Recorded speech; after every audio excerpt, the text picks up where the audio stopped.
Hi, why is a new initiative by the World Health Organization being kept from the people? There's no conspiracy on behalf of the WHO. It's there in black and white for everyone to see.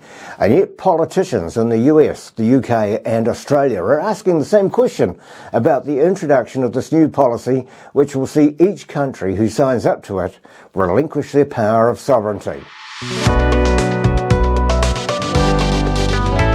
What is it we're talking about here? It's a dual-track initiative which will see the World Health Organization being given a green light to take over the sovereignty of countries through their global pandemic treaty, which they all call an accord. The second is through a package of about 300 amendments to international health rules. Now, both lead to the same result. Both lead to the creation of a platform for global governance through all health care, which locks in a country the likes of which have never been seen before. Okay, I hear you say, it's going to be great for all governments to be on the same page if another pandemic raises its head. So what's the big deal? Well, reading through an article from the medical journal The Lancet, it would appear that the treaty is a good thing, given the breakdown between China and the United States during the COVID-19 crisis. The World Health Organization has in the past used these types of treaties over the past 20 years to get health issues sorted.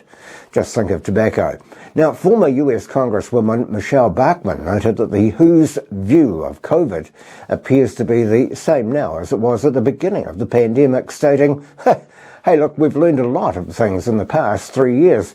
Signing up to this treaty would mean that the WHO would take power from the government and lock down, order boycotts, force medical treatment such as vaccinations and much, much more. If you don't like it, then be prepared to be held down and take your medicine. I kid you not. Now, the man who heads the WHO Health and Human Services, Xavier Becerra, has been reported as saying he wants more biosurveillance, in other words, surveillance of our bodies. And then they want to share that data with everyone else in the world. Hey, let's be clear of what it is that he is saying. It's their intention to have surveillance on every citizen on Earth, and they intend to control us through healthcare.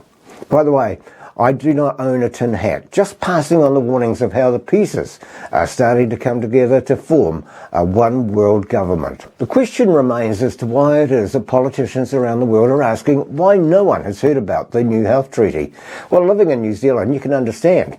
Our news media won't report it. It has become obvious to all. It would require some intellectualism to understand what is happening. Now, I see the same media is looking closely in reporting the government's moves towards media censorship, so not all is lost. But how does a global pandemic affect us, besides losing our sovereignty, which should be enough to raise the alarm of any thinking person? The pandemic treaty is not the brainchild of the World Health Organization, but a key component of the agenda of the World Economic Forum. Now, if you viewed the Great Reset videos we produced at the beginning of this year, you'd have noted that we talked about a social score, whereby if you didn't have enough points because, say, for example, you refused a mandatory vaccination or you associated with a known criminal, your points would be deducted and the ability to buy, travel, even get a haircut will be limited. As mentioned earlier, health is just one piece of the puzzle towards controlling mankind. There I've said it. Lock me away for telling the truth. It's happening. Ask yourself this question though. New Zealand is just one of 155 countries who have changed their health systems in the past 5 years. So think about it.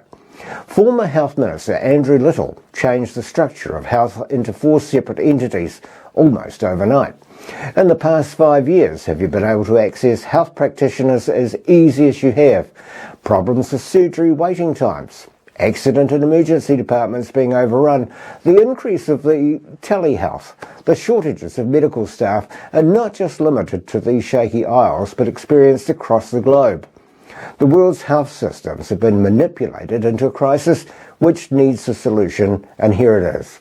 Good old New Zealand, while it hasn't signed up yet, simply because it hasn't been finalised, and 2021 was one of the first nations pushing for a more collaborative international health structure, and doing so possibly with good intention, but with hindsight and suspicion, anything our Prime Minister was involved with, you can only but wonder. But by doing so, the government is supporting the move of the World Health Organization. So when is all this going to happen? Well, in September this year, the W.H.O will meet in New York. There they'll receive the progress to date. In January, they'll give a final completed package of the 300 amendments together with a global pandemic treaty. And they'll give that to the World Health Organization and the UN. And then they'll meet again in Geneva next February. There they'll take a vote. And so they intend to vote for a platform for global government and to give themselves the power that no one has ever seen before. You know, I've mentioned this before. The Bible foretells that in the last days we'll see the rise of a one world government. And although I've spoken in this video about the health system, but in the past raised issues about the future monetary collapse and how the agenda for a one world digital currency will be implemented, food shortages, a move by governments to impose restrictions and surveillance measures which will monitor our daily lives, a future war which will change the landscape of the world. But above all, I've spoken about where this is all leading to, and that, my friends, is going to be a one world government which will pave the way for who is referred to in the Bible as the man of perdition, the Antichrist. As the book of Revelation speaks of woe, it also speaks about a time to follow, a time when all the kings of the earth, including the Antichrist, will end, and it'll be when Jesus leads the forces of heaven to battle against the evil forces controlling this earth and establishing God's kingdom right here on earth. Now, if you want to know more about God's kingdom, look for a Bible-believing church. Believe it or not, there's still a few around.